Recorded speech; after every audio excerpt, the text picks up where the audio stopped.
السلام علیکم بچوں، میں میڈم راحیلہ آپ کو فارورڈ پبلک اسکول کی لرننگ کلاس میں خوش آمدید کہتی ہوں۔ بچوں، آج ہم جماعت داہ میں شامل سبق نمبر 3 علامہ اقبال کا تصور وطنیت کی پڑھائی اور وضاحت کریں گے۔ بچوں، یہ ہماری ویڈیو کا حصہ دوم ہے۔ حصہ اول میں ہم نے مصنف کا تعارف اور صفحہ نمبر 22 تک کی پڑھائی اور وضاحت کی تھی۔ آج حصہ دوم میں ہم باقی تمام سبق مکمل کریں گے اور مشق پر بھی نظر ڈالیں گے۔ تو بچوں، ہاتھ میں پینسل لے لیجئے اور کتاب پر صفحہ نمبر 23 یعنی 23 کھول لیجئے۔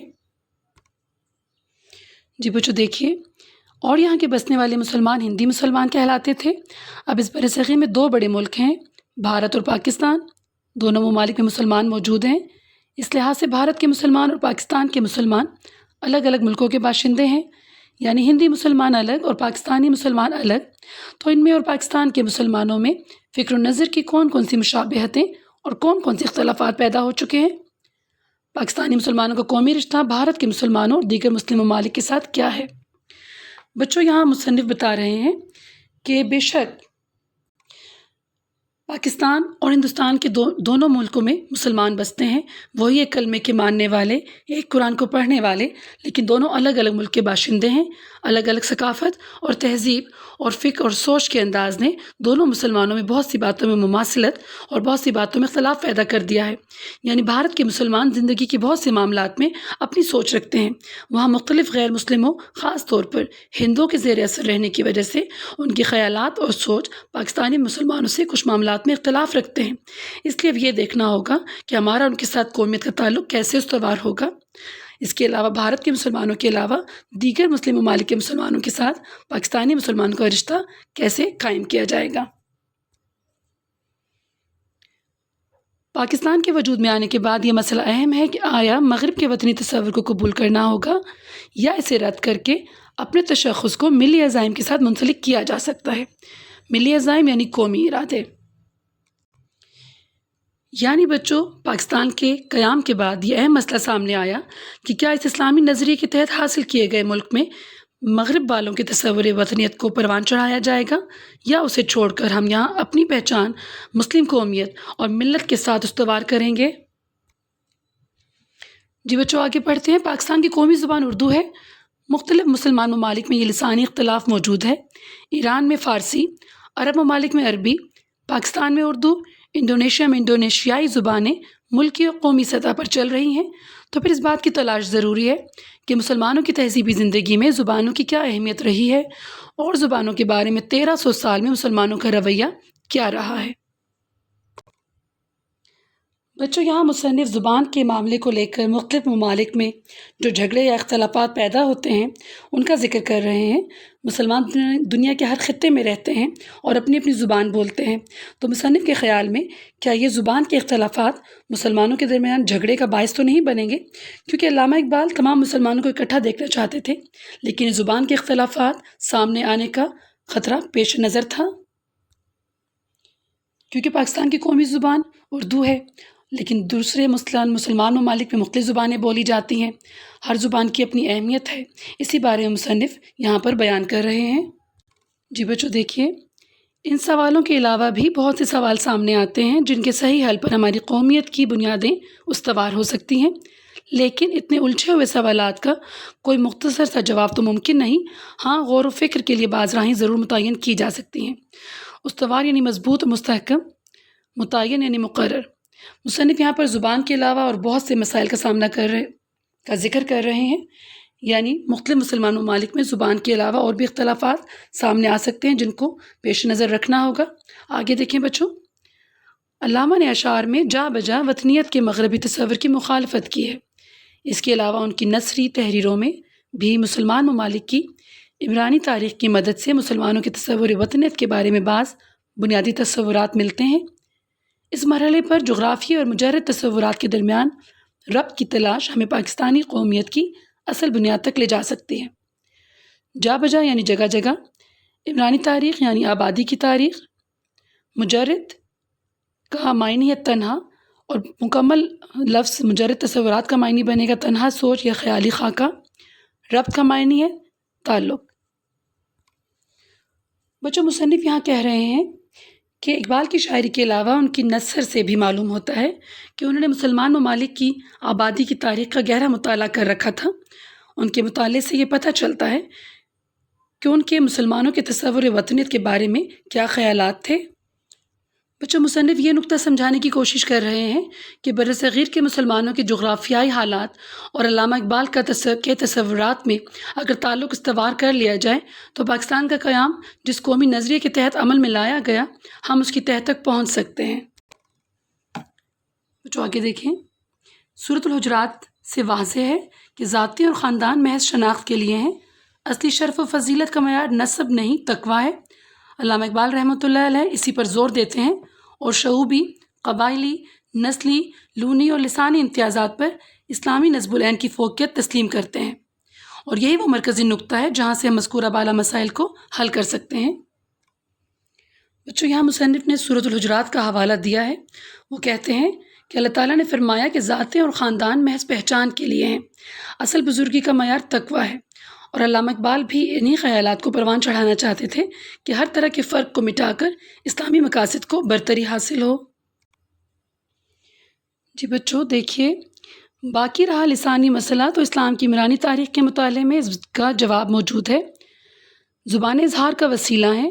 صدیوں تک تمدنی سطح پر ترجیحات کا ایک اصول قائم رہا ہے جس کی روح سے عربی کو قرآن پاک کی زبان ہونے کی وجہ سے فوقیت حاصل تھی۔ عالم اسلام کی ثقافتی زبان فارسی تھی۔ مسلمان جس ملک میں بھی گئے وہاں کی زبان کو انہوں نے اظہار کا وسیلہ بنایا۔ جس علاقے میں پہنچے وہاں کی علاقائی زبان ان کے لیے تبلیغ و ہدایت کا ذریعہ بنی۔ زبان کے ساتھ پرستش کا کوئی شائبہ شامل نہیں کیا گیا، نہ ملکی اور علاقائی زبانوں کے درمیان کسی مناقشت کی خبر ملتی ہے۔ 20ویں صدی سے قبل عالم اسلام میں زبانیں جھگڑے کا سبب نہیں تھیں، کیونکہ اصل اہمیت زبانوں کو نہیں مطالب کو حاصل رہی۔ زبان اظہار کا وسیلہ ہے۔ وسیلہ اگر مقصد بن جائے تو اس سے کتنی ہی خرابیاں پیدا ہو جاتی ہیں۔ ہمارے لسانی مسائل میں یہی خرابیاں راہ پا چکی ہیں، اور فکر اقبال سے ہم ان پر غلبہ پا سکتے ہیں۔ بچوں، یہاں پر مصنف ایک بہت بڑے مسئلے کا ذکر کر رہے ہیں، یعنی زبان سے محبت کی بنا پر یا قبیلے اور ذاتوں سے محبت کی بنا پر آپس میں اختلافات رکھنا۔ یہ اختلافات بڑی تباہی کا سبب بھی بن سکتے ہیں۔ اسی لیے مصنف نے زبان کو خیالات کے اظہار کا ذریعہ بتایا ہے اور کہا ہے کہ زبان کو اتنی اہمیت نہیں دینی چاہیے کہ اس کو ہر کام کی بنیاد ٹھہرایا جائے یا زبان کی پوجا اور پرستش کی جائے۔ مسلمان جہاں بھی گئے اسلام کی تبلیغ کے لیے وہاں کی مقامی زبان کو ذریعہ بنایا۔ حالانکہ عربی قرآن پاک کی زبان ہے، یعنی مسلمانوں نے زبان کو اہمیت نہیں دی بلکہ اصل اہمیت اس مقصد کو دی جس کی تبلیغ کے لیے انہوں نے مقامی زبان سیکھی، یعنی اصل اہمیت زبان کو نہیں مقصد کو حاصل ہے۔ زبان صرف ایک ذریعہ ہے، مقصد نہیں۔ ہمارے ہاں بھی زبان کے یہ مسائل جنم لینے لگے ہیں، لیکن علامہ اقبال کی سوچ کو اپنا کر زبان کی محبت سے پیدا ہونے والے مسائل پر قابو پایا جا سکتا ہے۔ بچوں، اس کے ساتھ ہی ہمارے سبق کی پڑھائی کا اختتام ہوا۔ مشق کی طرف آتے ہیں تو آپ کے پاس پہلا سوال ہے، درست الفاظ کی مدد سے خالی جگہوں کو پر کریں۔ الف ہے، پاکستان ایک نظریاتی مملکت ہے۔ ب، عالم اسلام کی ثقافتی زبان فارسی رہی ہے۔ جیم، پاکستان کی قومی زبان اردو ہے۔ دال، زبان اظہار کا وسیلہ ہے، بت نہیں کہ ان کی پوجا کی جائے۔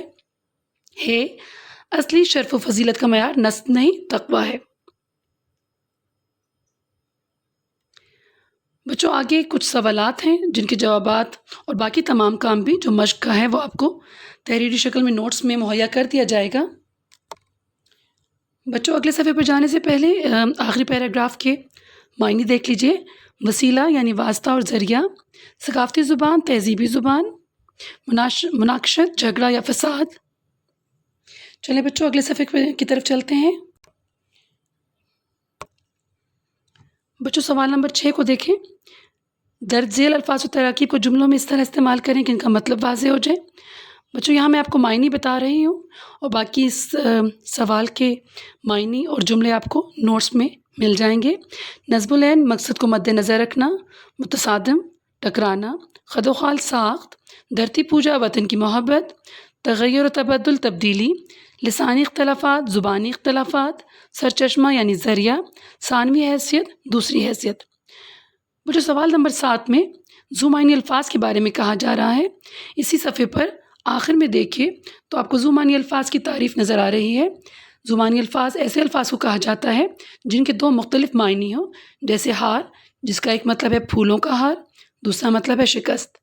یہاں پر ایک پیراگراف دیا گیا ہے بچوں، جس میں نے آپ کے سامنے انڈر لائن کر دیے ہیں ہم زبانی الفاظ، آپ بھی اپنی کتاب پر کر لیجئے گا۔ ان دنوں ظہیر دمشق میں تھا، ایک بار اس نے کتاب میں پڑھا تھا، یہاں پر بار کا مطلب ہے مرتبہ، کہ ملک شام میں ایک پہاڑی علاقے میں سونے کی کان موجود ہے۔ ملک شام ملک کا نام ہے۔ اس نے سامان سفر اونٹ پر بار کیا، یہاں پر بار کا مطلب ہے لادہ، اور خزانے کی تلاش میں چل دیا۔ دیا کو بھی انڈر لائن کر لیں، دیا کا مطلب یہاں پر ہے دینا۔ شام کا اندھیرا ہونے سے پہلے وہ اس علاقے میں پہنچ گیا۔ یہاں پر شام کا معنی ہے وقت۔ یہ دیکھیں بچوں، یہاں پر شام کا معنی ہے ملک کا نام، اور یہاں پر وقت۔ اچانک ایک جھاڑی سے ایک زخمی ہرن نکلا جو زیادہ تیز نہیں دوڑ سکتا تھا۔ ظہیر نے اسے پکڑ کر تیز چھری سے ذبح کیا اور اس کا گوشت مزے سے کھایا۔ اس کا خیال تھا کہ کل صبح اپنے کام کا آغاز کر دے گا۔ یہاں پر کل کو دیکھیں بچوں، یہاں پر کل سے مراد آنے والا دن یا گزرا ہوا دن۔ لیکن یہ جان کر اسے پریشانی ہوئی کہ خزانے کی نشاندہی کرنے والی مشین کی کوئی کل خراب تھی۔ ادھر بھی کل ہے، دیکھیں بچوں، دونوں ایک طرح سے لکھے ہیں، آواز بھی ایک ہی ہے لیکن معنی مختلف ہیں۔ یہاں کل کا معنی ہے پرزہ۔ وہ دیا جلا کر اسے ٹھیک کرنے لگا۔ دیا، ادھر بھی تھا دیا، دونوں ایک طرح لکھے ہیں، آواز بھی ایک ہے، معنی مختلف ہیں۔ یہاں دیا کا معنی ہے دینا، چل دیا یعنی چل پڑا۔ یہاں دیا کا معنی ہے چراغ۔ جلد ہی اسے کامیابی مل گئی تو اس کی جان میں جان آئی۔ اس رات اس کی کان میں ہلکا ہلکا درد ہو رہا تھا، اس لیے اسے آرام سے سونے کا موقع کم ہی ملا۔ ٹھیک ہے بچوں، زبانی الفاظ سمجھ آ گئے آپ کو؟ اب سوال نمبر 8 کو دیکھیں۔ یہاں کچھ محاورے ہیں جو کہ غلط لکھے ہوئے ہیں، ہم نے ان کو ٹھیک کرنا ہے۔ الف ہے، یہاں تو الٹی جمنا بہہ رہی ہے، جمنا کو میں نے انڈر لائن کر دیا ہے، جمنا کی جگہ آئے گا گنگا، یہاں تو الٹی گنگا بہہ رہی ہے۔ بے ہے، اس نے تو اپنے پاؤں پر خود ہتھوڑا مارا ہے، ہتھوڑا نہیں کلہاڑا، اس نے تو اپنے پاؤں پر خود کلہاڑا مارا ہے۔ جیم ہے، ہر کوئی اپنا بھالو سیدھا کرنے میں لگا ہے، بھالو نہیں الو، ہر کوئی اپنا الو سیدھا کرنے میں لگا ہے۔ آخری دیکھیں، تم نے جیسے جلتی پر پانی ڈال دیا ہے، پانی نہیں تیل، تم نے جیسے جلتی پر تیل ڈال دیا ہے۔ بچوں اس کے ساتھ ہی مشق کا تمام کام بھی مکمل ہوا۔ امید کرتی ہوں آپ کو سبق کی اور مشق کی سمجھ آ گئی ہوگی۔ بہت شکریہ، گھروں میں رہیے، محفوظ رہیے، خوش رہیے، اللہ حافظ۔